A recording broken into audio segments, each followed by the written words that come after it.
Осы шүкір етуге қатысты бір ғибратты оқиға.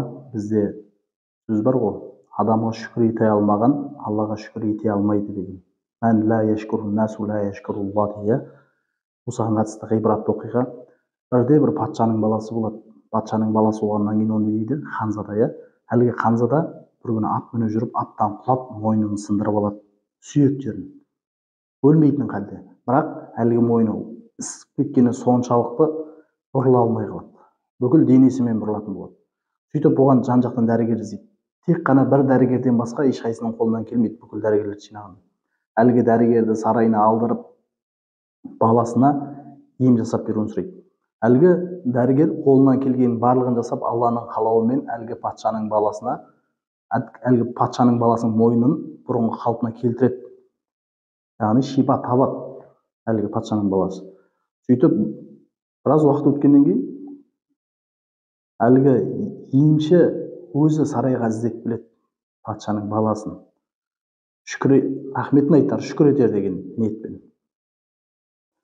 Сөйтіп бұл сарайға келген кезде әлгі патша мен оның баласы бұған ысқырып та қарамайды, назар да салмайды. Сөйтіп бұл емші қатты ренжіп кетіп қалады. Ренжігені соншалықты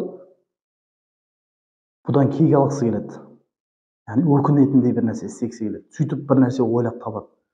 Бір күні хат жасады патшаның баласына. Хат жазып, оның ішіне бір дәнді салады. Дәнді салып, хатта былай жазылған екен: ана дәнді өртеп түтінінен иіске дейді. Сонда сенің дертіңе ары қарай шипа болады, жалғасы. Сонда әлгі патшаның баласы бұл хатты оқып, айтқанында істейді. Әлгіні өртеген кезде түтінін иіскеген кезде қатты шүкіреді.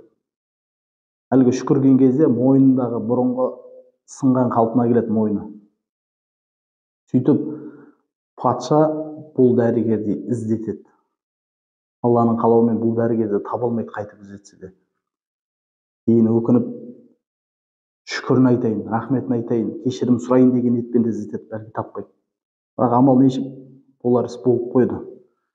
Сол секілді біздің де ертең махшар күні мойнымыз бүкірейіп тұрмау үшін Аллаху Тағалаға шүкір етуден бет бұрмауымыз керек екен. Яғни Алланың берген әрбір нығметіне шүкір етуіміз керек екен. Мысалы бір шүкіргеннің өзінде альхамдулилля десең, Алла саған не деп жауап береді? Адамат алейхиссалам қиссасын ұмыттық қой. Ярхамукуллах. Сөйтіп Алланың мейірімі түскен екен адамға ең алдымен.